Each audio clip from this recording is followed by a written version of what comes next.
Luciérnagas, un programa mensual del Centro de Láseres Pulsados para descubrir la ciencia de la luz y sus aplicaciones. Cuenta con el apoyo de la Fundación Española para la Ciencia y la Tecnología. Luciérnagas, despierta tu curiosidad.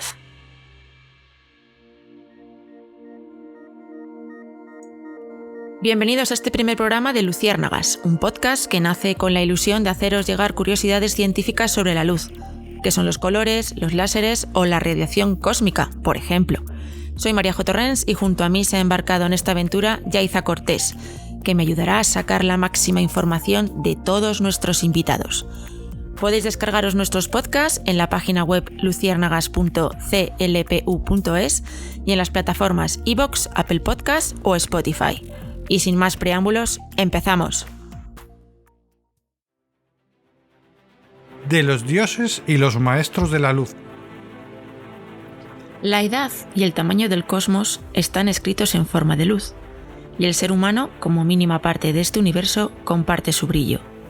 Hoy, en este primer capítulo de Luciérnagas, queremos hablaros del inicio de la atracción del hombre por la luz y descubriros pequeñas curiosidades sobre su belleza y su importancia. La historia de este despertar tiene muchos comienzos, desde las divinidades de las antiguas civilizaciones protagonizando mitos, a ese momento clave en que alguien se preguntó, con la curiosidad propia de la ciencia, sobre la naturaleza de algo que no se ve, pero nos permite ver. Su estudio ha avanzado en paralelo al progreso del pensamiento científico y nos ha conducido hasta la actualidad, donde se investiga con esos potentes instrumentos de luz llamados láseres, de los que hablaremos en el próximo capítulo del podcast. Pero volvamos al inicio. La Tierra era un caos informe. Sobre la faz del abismo, la tiniebla. Y el aliento de Dios se cernía sobre la faz de las aguas. Y dijo Dios, que exista la luz. Y la luz existió. Estas palabras del Génesis son uno de los muchos ejemplos del papel que la luz ha jugado para el hombre en su concepto del mundo y la existencia. Resulta lógico pensar que el hombre primitivo asociara fenómenos naturales a fuerzas sobrenaturales. Así, el comienzo de la relación entre el hombre y la luz provocó el nacimiento de los dioses de la luz. Su listado es largo y complejo, tanto como la propia historia de la cultura del hombre, y muchos, la mayoría, han representado al sol. Tal vez el mundo egipcio del Imperio Antiguo sea uno de los ejemplos más claros. Gracias al cine a todos nos suena el dios Ra, símbolo de la luz y el origen de la vida, el cual se convirtió en la principal deidad del panteón egipcio, hasta el punto que los faraones se consideraban no solo sus descendientes, sino sus encarnaciones. La mitología egipcia nos cuenta que Ra viajaba por el cielo en una barca entre Oriente y Occidente. Según los momentos del viaje, se manifestaban tres entidades diferentes. La luz del amanecer era Yepri, la luz del mediodía, Orachi, y la del anochecer, Atum. El viaje de Ra era continuo, ya que durante la noche humana, Ra viajaba al inframundo y allí se enfrentaba a las fuerzas del caos, representadas principalmente por la serpiente Apophis. De la victoria de Ra contra la serpiente dependía el renacer de un nuevo día. Cuando los romanos conquistaron Egipto en el año 30 a.C., Ra se convirtió en algo del pasado y una mitología sustituyó a otra. Pero, ¿se repitió la conexión entre luz y dioses? ¿Se ha dado en otras culturas lejanas? Para hablarnos de ello, contamos hoy con el profesor José Joaquín Caerols, profesor titular de universidad en el Departamento de Filología Clásica de la Universidad Complutense de Madrid.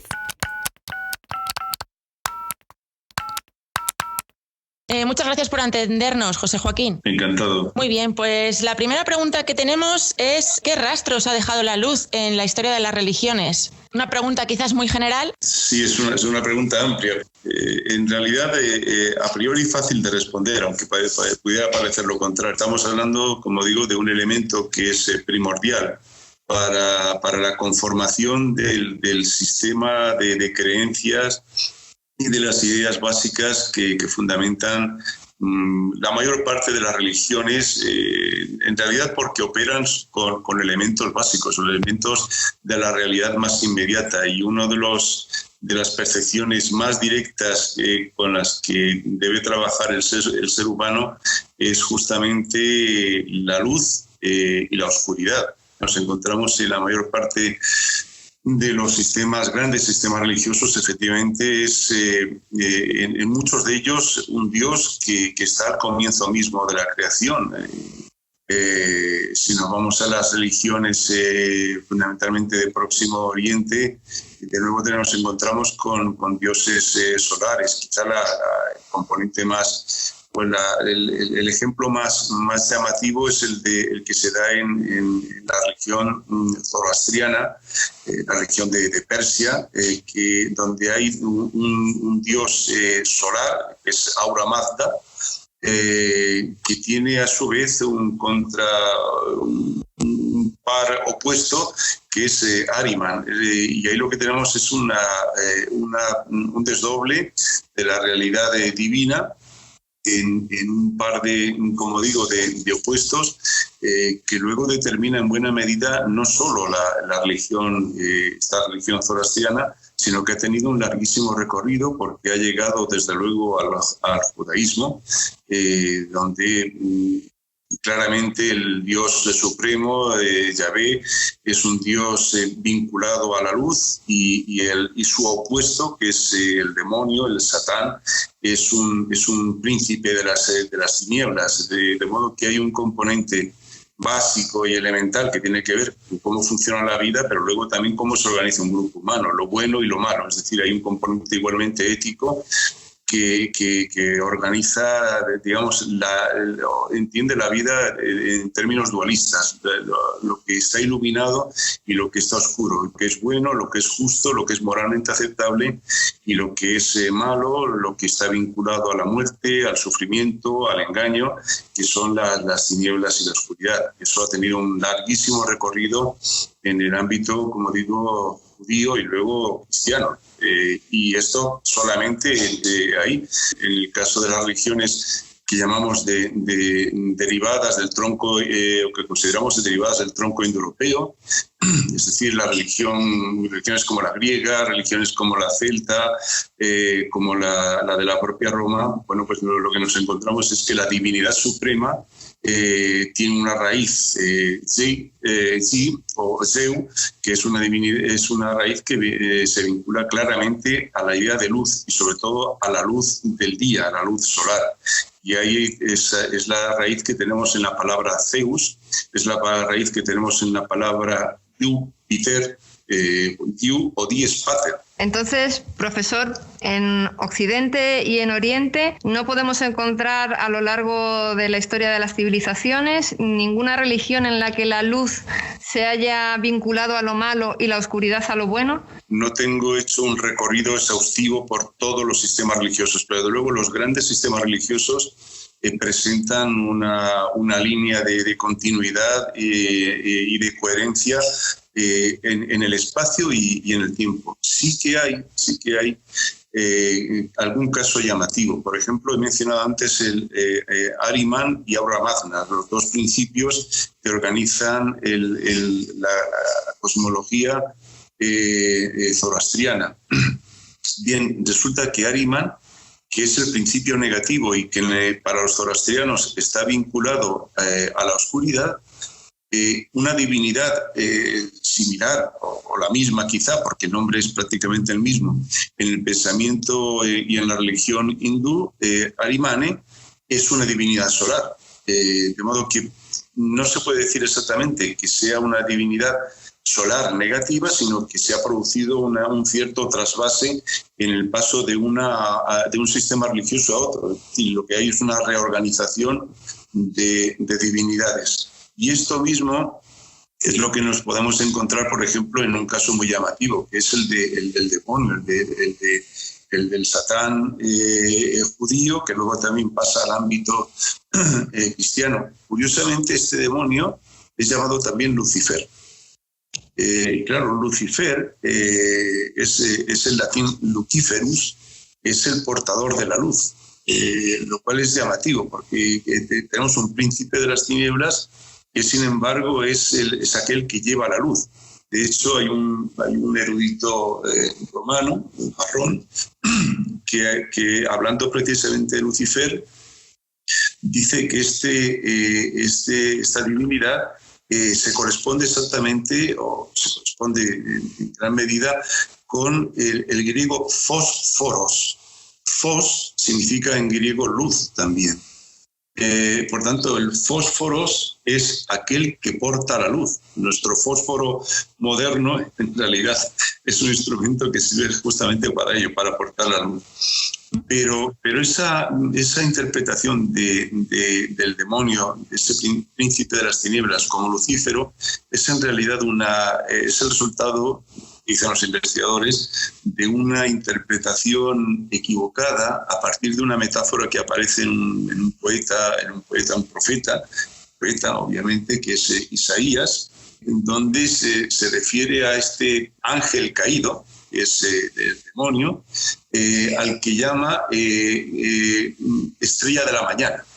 Y la estrella de la mañana es Venus, pero también es el Lucífero, es la estrella que trae la luz. De modo que lo que hay ha habido una interpretación en el paso de Isaías al ámbito cristiano. Y bueno, pues tenemos ese príncipe de las tinieblas considerado igualmente el Lucífero, aquel que trae la luz. Y esto luego ha tenido un recorrido muy, muy particular, porque ha dado pie a que se hayan producido interpretaciones de corte intelectual que, bueno, tienen ya quizá algún atisbo en el pensamiento de lo que llamaban los gnósticos, que son, bueno, interpretaciones paganas o a medio camino entre la filosofía pagana y el cristianismo primitivo, que hablan justamente de que lo que se produce con la creación del mundo, la creación por un Dios como Yahvé y luego como el Dios cristiano, es un acto debido a un demiurgo, es decir, a una divinidad malvada, que en realidad no quiere beneficiar a la humanidad, sino justamente perjudicarla. Y en ese orden de pensamiento, en ese orden de ideas, lo que encontramos es a una divinidad, otra divinidad que se le opone a ese demiurgo, a ese creador divino, que es justamente el demonio. El demonio, que es un Lucífero en este sentido, que trae la verdadera luz, que trae la verdad frente al engaño del Dios supremo que había creado todo, pero para perjudicar a la humanidad, para hacer al hombre infeliz. De modo que ese demonio, príncipe de las tinieblas, es en realidad el que ha de salvar, véase que es una inversión completa de todo el pensamiento cristiano, ¿sí? Es el que ha de salvar a la humanidad, y esto luego ha tenido una traslación en tiempos más recientes, tanto en la Edad Moderna como sobre todo en la contemporaneidad, en la que ciertas corrientes llamadas satanistas, pero con un componente muy humanista, muy racional, han apelado justamente a la razón humana y a este Satán como príncipe de la razón frente a la oscuridad paradójica que trae consigo el Dios cristiano. Y al margen de esto, único caso en el que se podría mencionar o al menos señalar una posible inversión de la asignación bueno o malo a la luz y a la oscuridad se podría aparecer paradójicamente en el Islam, donde, como se sabe, el emblema, fundamentalmente el signo que más los distingue, no es el sol, sino la luna. Bueno, esto se ha explicado de nuevo atendiendo a factores ambientales, es decir, en la zona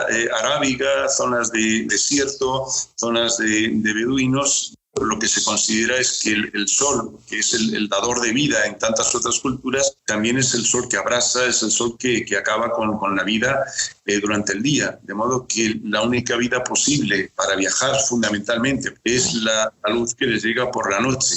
De modo que mientras la luna para la mayoría de las culturas es una luz que resulta en cierto modo engañosa y por eso se vincula al mundo de la brujería, al mundo de la trampa, al mundo del engaño, En este otro ámbito, la luna resulta ser el astro que permite ver en medio de la oscuridad y sobre todo no morir abrasados. José Joaquín, muy interesante. Nos ha abierto otros puntos de vista que no habíamos contemplado y de verdad, muchas gracias por atendernos.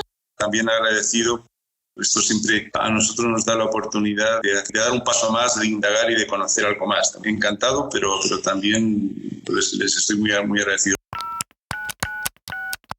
Abandonados los dioses, al menos como explicación de la naturaleza, veamos cuáles fueron los primeros pasos de la ciencia de la luz. Los antiguos chinos y griegos observaron que la luz podía hacer cosas maravillosas. Por ejemplo, tenemos a Mo-Tse, quien hace más de 2000 años observó cómo la luz podía llegar a pintar un cuadro dentro de una habitación cerrada. Se trataba de la descripción de la primera cámara oscura de la historia, prototipo original de lo que hoy conocemos como cámara de fotografía. El nombre de Mo-Tse, sin embargo, no ha dejado huella en la cultura ni en la ciencia de Occidente, y es que a lo largo de su vida, la humanidad, al mismo tiempo que ha dado pasos de gigante en la ciencia y la tecnología, ha tenido villanos que han hecho verdaderos esfuerzos por frenar ese progreso. En el caso de Mo-Tse fue el emperador chino Qin Shi Huang, al que la mayoría conocemos por el ejército de 7000 guerreros de terracota que guardan su tumba. Este emperador fue el artífice de una de las primeras quemas de libros de nuestra historia. Con ello, relegó a un olvido casi eterno la sabiduría, entre otros, de nuestro maestro de la luz, Mo-Tse. En Occidente, fue durante la antigua Grecia cuando se empezaron a formar las primeras escuelas de pensamiento, cuando la luz comienza a abandonar la mitología para convertirse en un fenómeno de estudio. No fue hasta hace unos 1000 años cuando alguien con la curiosidad propia de niños y científicos buscó respuestas en la propia naturaleza, observándola, y avanzó. Fue en la ciudad de Barra, en Irak, en el siglo XI, donde nos encontramos con otro maestro de la luz, Al-Hazen. Él, que todo lo cuestionaba, se preguntó: ¿cómo podemos ver? Gran cuestión. Alguna de las grandes autoridades que le habían precedido había determinado que los rayos salían de nuestros ojos y viajaban hacia los objetos que vemos, antes de regresar de nuevo a ellos. Una teoría aceptada por grandes pensadores como Platón y Euclides. Pero Al-Hazen solo tuvo que mirar a las estrellas, en concreto a nuestro Sol, para razonar que si nos resulta imposible poder ver el Sol sin cerrar los ojos, eso significa que los rayos de luz no pueden salir de ellos porque entonces no nos haría daño. Al-Hazen continuó estudiando la luz e intentó demostrar cómo se movía. Para ello, levantó una tienda de campaña a plena luz del día, cerrada de tal manera que solo un rayo de luz pudiera entrar en su interior. Con un poco más que su inteligencia, un palo de madera y una regla, Al-Hazen dedujo que la luz se movía en línea recta. Este maestro de la luz es considerado uno de los padres del método científico, pues entre sus escritos encontramos afirmaciones como esta.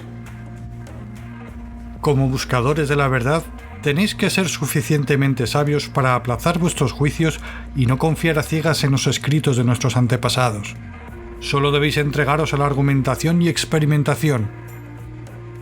Pero cuando hablamos de ciencia y luz, el primer científico de la historia que se nos viene a la mente es Sir Isaac Newton, quien fue el primero en realizar un experimento que respondía a esa pregunta de ¿qué es la luz? Según él, su experimento probaba la naturaleza corpuscular de la luz, es decir, que la luz está compuesta de partículas que, por supuesto, no somos capaces de ver así sin más. En su época, sin embargo, este descubrimiento fue objeto de un arduo debate entre él y sus seguidores y los detractores, como Hooke y Huygens, que defendían que la luz era una onda. Y para explicar esta discusión y comentarnos curiosidades acerca de cómo vemos, contamos hoy con Luis Rosó, director del Centro de Láseres Pulsados, además de catedrático de óptica de la Universidad de Salamanca. Luis, la primera pregunta es obvia. ¿Quién tenía razón? ¿La luz es una onda o una partícula? Bueno, yo creo que eso es un debate un poco ficticio, un poco montado artificialmente. Pensemos qué pasaría si en vez de ser los hombres animales terrestres fuéramos animales marinos y estuviéramos acostumbrados a vivir en olas y en vez de ver piedras, por ejemplo, viéramos medusas. ¿Una medusa es una partícula o es una onda? Si habéis nadado cerca de una medusa, pero no muy cerca, que es peligroso, entonces veríais que es una estructura que está localizada, pero se mueve y tiene una estructura ondulatoria con un volumen, digamos, no bien definido, como el que puede tener, no sé, un perro o una piedra, no digamos más de esto. Entonces, el problema que yo creo que tenemos es que nos estamos acostumbrando a separar mucho las cosas y a basarnos en nuestra experiencia de tierra. Si pensáis en una ola, un frente de olas que viene continuamente, pues a lo mejor pensar en una onda o partícula, eso es una onda claramente. Pero si, por ejemplo, pensáis en una ola de un tsunami, esto ya se parece más a una partícula, porque es una ola localizada que nos avanza y que claramente la vemos. O no digamos una ola que rompe cerca de la playa, que estamos viéndola como una partícula. Ahora esto lo miramos más de lejos, porque claro, tenemos intención de ver las cosas muy de cerca, pero si lo miramos más de lejos, una ola vista de lejos pues se parece a una partícula. Igualmente que si una piedra la miráramos muy de cerca a escala de nanómetros, veríamos que en realidad no es una superficie rígida infinitamente bien determinada, sino que es una cosa que va oscilando, y eso es la mecánica cuántica. Y lo que tenemos es un fenómeno, simplemente que lo vemos desde más lejos, más cerca, desde ángulos diferentes, pero es un único fenómeno. Hablemos de esa dualidad. Exactamente. Eso potenció durante los siglos pasados pues un debate muy arduo, entre otros con Newton y con Huygens, a ver si era una u otra, porque tenía que ser una u otra. Y hasta que se reconcilió y se vio claro que podía ser las dos cosas, pues no hemos avanzado. Por tanto, corrígeme si nos equivocamos, hasta el día de hoy no ha habido ningún experimento capaz de acelerar una partícula a la misma velocidad que la luz. ¿Y por qué es esto así? Bueno, pues muy buena pregunta. Y si me dejas afinar un momento una pregunta, acabo de decir que la luz son ondas y partículas a la vez, pero claro, son partículas sin masa. Lo que no se puede acelerar a la velocidad de la luz es una partícula que tenga masa. Entonces ahí es el gran debate, y es un debate todavía activo, si los fotones tienen masa o no tienen. Cualquier físico, digamos, ortodoxo va a decirte que no tienen masa. Evidentemente eso es verdad, pero como todo en la vida, que no tengan masa quiere decir que la masa es cero, absolutamente cero, o es que no la hemos medido. Y ese es el mismo debate que a lo mejor había inicialmente con la velocidad de la luz. La velocidad de la luz es infinita o es finita pero muy grande. Pues igual la masa de las partículas estas que constituyen la luz, hoy no tenemos claro si es cero o estrictamente cero o muy muy próxima a cero. Y eso implica muchísimas más cosas de fondo de la física. Las partículas con masa normales, digamos los átomos, los electrones, los protones, está claro que la velocidad de la luz es un límite del cual no pueden pasar. Y no pueden pasar en el fondo por la teoría de la relatividad restringida de Einstein, que en el fondo lo que nos está diciendo es que las partículas, conforme se acercan a la velocidad de la luz, van adquiriendo energía. Entonces, si llegaran exactamente a la velocidad de la luz, su energía tendría que ser exactamente infinito, y los físicos pues odiamos los infinitos. Digamos, los infinitos pueden ser muy grandes, pero hasta un punto y que se puedan medir. Entonces, hoy por hoy no hay ningún experimento ni ninguna teoría que haya permitido que ninguna partícula tenga la velocidad igual que la de la luz o la rebase, que se acerque todo lo infinitamente próximo que se quiera. Eso sí que se puede hacer, y una partícula se puede dar una energía que le permita una velocidad de 0,99999 con muchos nueves veces la velocidad de la luz. Hoy todos los experimentos de neutrinos que proponían que los neutrinos se movían más deprisa que la velocidad de la luz, se han demostrado errores de medida y de errores de la preparación del experimento. Dicho eso, y dicho muy claro que no hay manera de acelerar una partícula, una cosa es llegar y otra es estar. Entonces, de una partícula que esté quieta en nuestro laboratorio, hacerla que le rebase la velocidad de la luz no es posible. Ninguna teoría, y en particular la teoría de la relatividad, no prohíbe que una partícula esté a una velocidad más alta que la velocidad de la luz. Lo que no tenemos ni idea cómo llegar allí.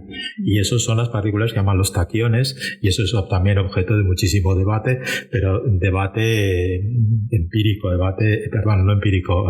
imaginado, que no se basa en ningún experimento ni en nada real. La velocidad de la luz es como una pared que tú no puedes cruzar. Si hay algo por encima, esto lo dejamos así abierto para películas de ciencia ficción o física del futuro, no hay ningún modelo que prohíba estar al otro lado. Lo que sí que prohíbe la relatividad es cruzar esa pared que marca la velocidad de la luz. No puedes cruzarlo, pero puedes estar al otro lado. Sí, porque la teoría de la relatividad piensa en 2 habitaciones y 2 habitaciones sin puertas que se comuniquen. Entonces puede haber gente en una habitación y gente en la otra habitación, pero la gente que está en la otra habitación no puede pasar a la una y no se pueden comunicar y no puede haber nada. Entonces la teoría de la relatividad es la pared entre las 2 habitaciones. Entonces las partículas que están en una habitación, velocidad menor que la de la luz, nunca con la teoría de la relatividad, digamos, que aceptamos, pueden pasar a la otra habitación. ¿Hay partículas en la otra habitación? No lo sé, porque como yo estoy en una y no puedo pasar a la otra, y mis detectores, mis cosas no pueden pasar, pues no lo sé. Lo que no conozco existe. Yo solo digo lo que prohíbe la teoría de la relatividad. Porque estamos hablando de la velocidad de la luz. Hoy en día la conocemos, sabemos cuál es, pero ¿fue fácil medirla? ¿Fue fácil llegar a ello? Bueno, la velocidad de la luz es extraordinariamente alta, los 300.000 kilómetros por segundo. En nuestros detectores sensoriales, la vista, el oído, todos estos no permiten ver nada de esto porque nos movemos en décimas de segundo, o sea, en espacios donde la luz recorre miles de kilómetros sin darnos cuenta. Entonces, para nosotros es un proceso instantáneo. Esto implicó que medirla de alguna manera mínimamente científica empleaba técnicas pues muy sofisticadas. Se hicieron 2 experimentos que digamos un poco son históricos.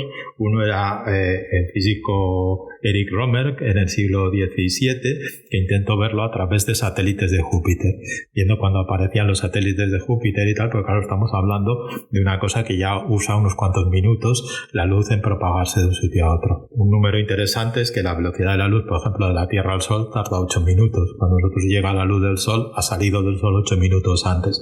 Entonces así ya tenemos a escala astronómica tiempos que son minutos, que son medibles, y por lo tanto se podía tener una idea. Ahora imagina en el siglo XVII medir con precisión unos cuantos minutos y segundos, que hoy a lo mejor nos puede parecer una cosa sencilla, pero que lo era. El primer experimento que se hizo serio de medir la velocidad de la luz lo hizo Fizeau en el siglo XIX, por el 1850, y lo que hacía ya era un experimento, digamos, más científico, más en un laboratorio.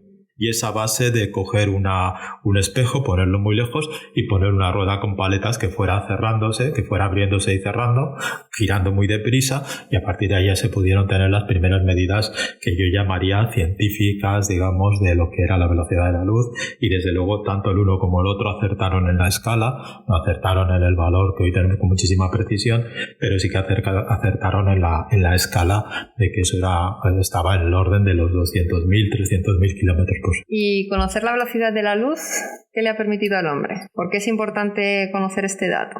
Bueno, la velocidad de la luz nos ha permitido 2 cosas. Una, darnos cuenta de que ondas que se propagan a una cierta velocidad se pueden propagar en vacío, que es algo que filosóficamente nos llevó bastante a la humanidad, bastantes, digamos, discusiones, porque estamos acostumbrados a ondas que se mueven en materiales, ondas de una cuerda a una guitarra, ondas en una superficie, ruidos, todo este tipo de cosas, y llevó mucha discusión ver que la luz es una onda que se propaga en el vacío, que no necesita de ningún medio material. De hecho, la discusión esta fue la famosa discusión sobre el éter, que la luz se propagaba. Llegó a un punto que, como conocemos bien las ondas en sólidos, y volvemos a lo que decía antes de terrestre y buscar nuestra experiencia, pues necesitamos ondas que se propaguen en algo duro, que damos un golpe a la mesa y vemos cómo se propaga, o las películas del oeste buscando ahí, poniendo la oreja en la vía del tren. ¿Por qué se ponía la oreja en la vía del tren? Pues porque el sonido se propaga mejor en el hierro de la vía que en el aire. Entonces, sabiendo que las ondas se propagan mejor en materiales rígidos, se propuso que las ondas electromagnéticas que se propagaban tan deprisa se tenían que propagar en un material infinitamente rígido, que era el éter y entonces resulta que nos estamos moviendo tranquilamente en algo que no lo vemos, pero que es infinitamente rígido. Bueno, pero lo que sí que está claro que esto motivó una gran discusión, y de ahí nace la teoría de la relatividad. O sea que de preocuparnos de cosas de estas, pues se pueden sacar cosas que tengan mucho sentido. Tecnológicamente, ¿qué nos ha permitido? Eso nos ha permitido saber medir muy bien la velocidad de la luz nos permite medir tiempos muy cortos. Entonces tenemos sabemos medir tiempos cortos con los relojes atómicos y todo esto, y estos tiempos por la velocidad de la luz los podemos tratar en distancias. La velocidad de la luz en el vacío nos da un mapa o una correlación muy clara entre tiempos y distancias. Y claro, los tiempos son muy pequeños para nuestra escala, pero resulta que las distancias no son muy pequeñas. Entonces hoy podemos medir, por ejemplo, con cierta facilidad lo que es el tiempo que tarda la luz en recorrer un metro de distancia, que es una escala, digamos, humana. Ese tiempo es infinitamente pequeño, pero esa escala es humana. Y entonces esto nos permite, con los satélites, por ejemplo el GPS, se basa exactamente en poder medir tiempos a escala muy, muy corta, y esos tiempos, con la fórmula que nos da la velocidad de la luz, traducirlos a distancias. Entonces, si nosotros tenemos relojes y sensores electrónicos muy, muy potentes, podemos medir un metro de distancia a través del tiempo que tarda la luz en recorrer ese metro. Y un GPS, la idea muy, muy mal explicada y muy básica, es que yo tengo un reloj y este reloj está a una cierta distancia, entonces su señal, cuando la emite, a mí me llega con un tiempo de retraso. Midiendo ese tiempo es la distancia, y es la máquina ideal para medir distancias, y la usamos cada día en nuestro GPS, en muchas cosas más. Aquí sí me dejáis decir que en el CLPU encima sabemos medir esto a distancia de 10 micras. Una micra es una millonésima de metro. El tiempo que tarda la luz en recorrer micras, millonésimas de metro, y entonces esa distancia es lo que nos da los pulsos, lo que nos permite entender y trabajar con pulsos ultracortos, que es el límite de la tecnología actual. La micra, creo que haberte escuchado alguna vez, que es el grosor del pelo humano, del cabello humano.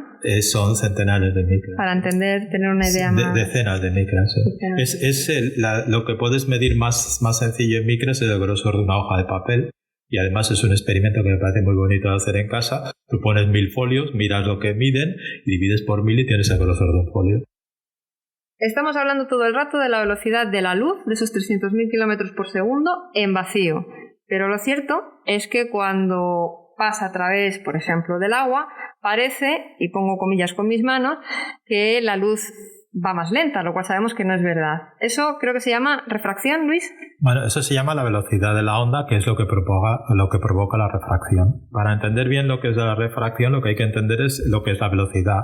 La luz va a 300.000 km por segundo, bueno, el número exacto no es ese, pero muy cercano, en el vacío. Entonces, si estamos en un medio material, típicamente en la mayoría de medios, la luz va más despacio. Y entonces eso lo que quiere decir es que podemos pensar simplemente como un promedio. Al cruzar un cristal, un rayo de luz, pues lo cruza a una velocidad de 200.000 km por segundo aproximadamente, que puede ser un valor bastante razonable, y entonces podemos pensarlo de dos maneras, y eso ya es a gusto del consumidor.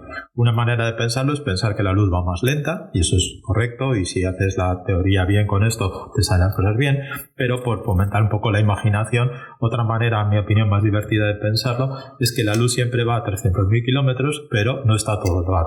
Estamos hablando de un cristal donde hay unos átomos, entonces estos átomos absorben la luz, se la quedan un rato, por decirlo así, entre comillas, estoy hablando entre comillas aunque no se vean, y este átomo que se ha quedado en la luz un rato, pues ese tiempo la luz se ha quedado quieta, y luego la luz se propaga a otro átomo, se sigue propagando a la velocidad de la luz, pero durante menos tiempo. Entonces se queda en un átomo, se propaga, se queda en un átomo, se propaga, se queda en un átomo. Si hacemos el promedio, es lo que nos da el índice de refracción de un material o la velocidad que tiene la luz en ese material. Entonces lo podemos pensar de cualquiera de las dos maneras.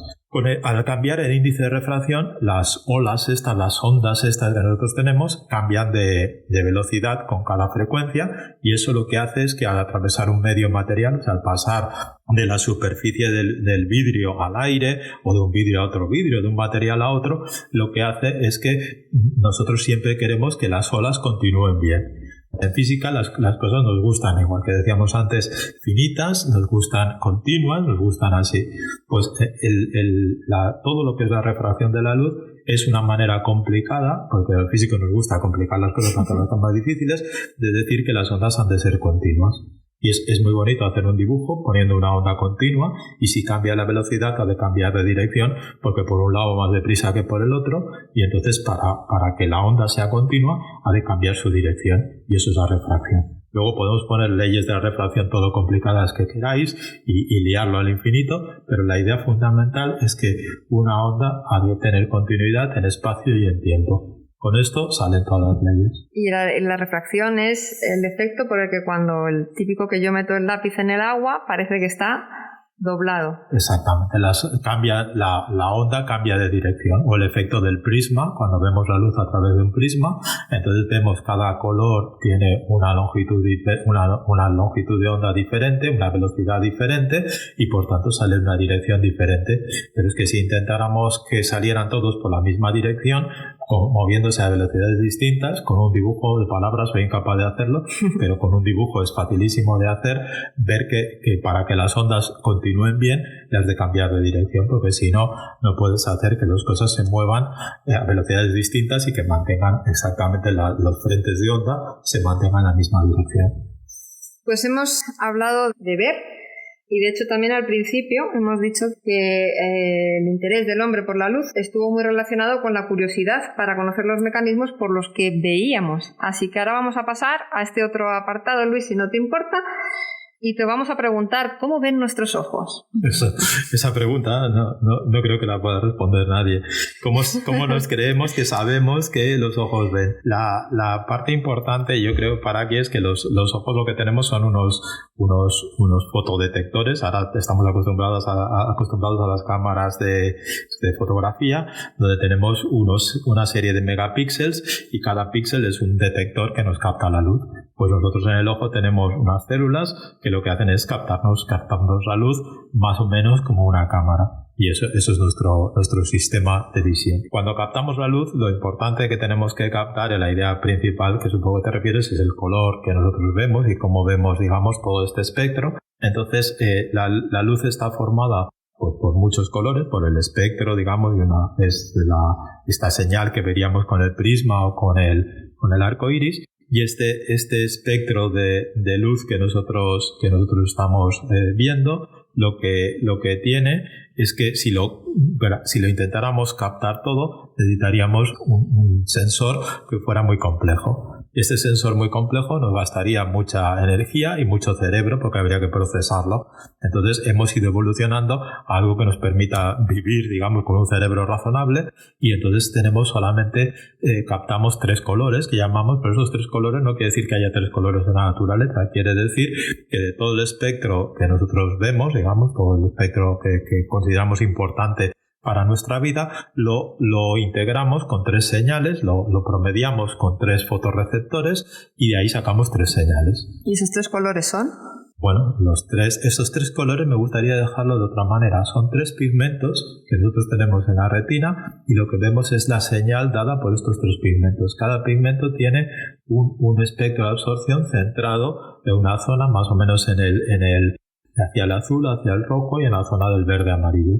Y entonces esos tres pigmentos son los que nos han llevado evolutivamente a ver algo que es lo que llamamos los 3 colores. ¿Y evolutivamente siempre hemos tenido 3? Es muy buena pregunta porque realmente se sabe, no soy experto en esto, pero creo que es correcto lo que estoy diciendo, aunque lo he leído solamente, que inicialmente, digamos, nuestros antecesores, los dinosaurios o los reptiles, tenían cuatro pigmentos y que tras la extinción de los dinosaurios, los mamíferos hemos de recordar de dónde venimos, nos quedamos como animales nocturnos y huidizos y todo esto, y entonces no los necesitábamos y perdimos 2 de los 4 pigmentos que teníamos, de los 4 sensores, y luego evolutivamente pues nos hemos vuelto a animales diurnos otra vez y hemos necesitado más, y por eso uno de los pigmentos lo hemos doblado en 2 y esos son los que tenemos actualmente en nuestro ojo. Hay animales como los pájaros que mantienen los cuatro pigmentos, incluso uno de ellos se mete un poco en la zona del ultravioleta, se mete en zonas diferentes, entonces sería muy, muy divertido pensar, esto me lo acabo de inventar, no sé si tiene sentido, pero ahora se habla de la genética de todo esto, poner algún gen de pájaro, lo que fuera en nuestro ojo, que nos permitiera ver en 4 colores y entonces pensar cómo veríamos un cuadro, un Monet, ahí los nenúfares, a lo mejor un pájaro los ve y le parece un asco y a lo mejor otras cosas que a nosotros nos parece una porquería son muy interesantes. Y eso indirectamente se ve porque hay pájaros y hay insectos que se ven atraídos por un tipo de flores, por ejemplo, que a nosotros no nos dicen nada. Y posiblemente sea debido a estas cosas también. Digamos, cosas de la naturaleza que a nosotros no nos parecen atractivas por sus colores, a otros animales no mamíferos, digamos, les puede parecer atractivo porque lo están viendo de otra manera. También es importante decir que eso es, nosotros nos hemos acostumbrado o adaptado a que esos 3 pigmentos estén bastante próximos al máximo donde emite el sol. Pero yo no sé si es casualidad o es evolución, cada uno que lo piense como quiera, pero los 3 pigmentos que tenemos son mucho más sensibles, en particular uno de ellos, a la zona donde el sol emite más, que es en el amarillo verdoso, los 550 nanómetros, esta zona. Entonces estamos adaptados a ver ahí porque ahí el sol, seguramente nuestro ojo y nuestros pigmentos han ido evolucionando por culpa del sol. Si el sol emitiera a otra temperatura, con otro espectro, pues seguramente nos hubiéramos adaptado a otra zona. Entonces, un daltónico, ¿qué tiene? ¿Un pigmento que no le funciona? Exactamente, esos son problemas y eso se lo tienes que preguntar a un médico, no a mí, pero son problemas de que no tenemos los 3 pigmentos. Los 3 pigmentos se basan en 3 moléculas en las células de la retina, en los conos, y entonces si tienes alguna anomalía en la generación de estos fotorreceptores o estos pigmentos, entonces puedes tener anomalías en la visión de color. Y por eso son bastante normales, y también algunas de ellas se deben a lo que decía antes, que en realidad no tenemos 3 pigmentos, digamos, de un pasado evolutivo muy muy lejano, sino que en realidad tenemos 2 pigmentos y uno de ellos se ha desdoblado. Eso da problema. También tenemos un 4º pigmento, que es el que tenemos en los bastones, que es el que nos permite ver de noche. Y entonces ahí de noche es bastante interesante comprobar, aunque todo el mundo lo sabemos y damos cuenta cómo vemos de noche. Todos decimos de noche todos los gatos son pardos y no decimos por casualidad, pero si lo reflexionamos un poco más, esto se debe a que de noche trabajamos con los bastones, con el pigmento que tienen los bastones, y entonces si vemos con un solo pigmento estamos viendo en blanco y negro. Entonces esa es el hecho de decir todos los gatos son pardos, en el fondo quiere decir más así que estoy viendo en blanco y negro. Y es un ejemplo muy, muy interesante de preguntarte, coger una tabla de colores o una cosa, irte hacia un sitio con muy poca luz o de noche o con la luz de la luna y tal, e intentar ver cómo ves los colores. Es decir, que digamos que utilizamos los bastones cuando el grado o el gradiente lumínico está por debajo de... Cuando hay muy poca intensidad de luz, somos animales que también venimos de animales nocturnos y de hecho otros mamíferos más cercanos a nosotros que los dinosaurios les interesa esta cosa, y entonces tenemos capacidad de 2 cosas: una de tener los bastones muy sensibles a la luz, y otra, que nosotros la hemos perdido, de tener un espejo en la retina que optimice la luz. Este espejo en la retina lo tienen todos los que tengáis gatos o perros, lo tienen los perros y los gatos y muchos animales, los perros de no sé qué tipo de monos por la evolución lo perdieron, y entre ellos, claro, nosotros, por ejemplo, ven mucho mejor en la luz porque tienen un espejo detrás de la retina donde la luz que se pierde la vuelve para atrás. Es simplemente un espejo, y la luz que pasa a través de las células sensibles de los fotorreceptores que no se ha utilizado se refleja en el espejo y vuelve para atrás. Así que aprovechan todo. Exactamente. Pero por eso da esta imagen tan... Todos hemos visto un perro o un gato a la luz que parece casi un animal monstruoso. Pues estos pobrecitos tienen un espejo, no tiene más mala fe ni nada. Pues muchas gracias, Luis. Hasta aquí este primer capítulo de Luciérnagas. Esperamos que os haya gustado y que hayáis, al igual que nosotros, aprendido un poco más sobre la luz y los grandes maestros que la descubrieron. Nos encantaría saber tu opinión, por lo que puedes enviarnos un comentario a través de nuestra web luciérnagas.clpu.es. También recordaros que podéis descargaros este podcast en la plataforma iVoox. Y sin más nos despedimos. Os esperamos en nuestro próximo capítulo, que lleva por nombre El láser del cómic a la ciencia. Gracias por escucharnos.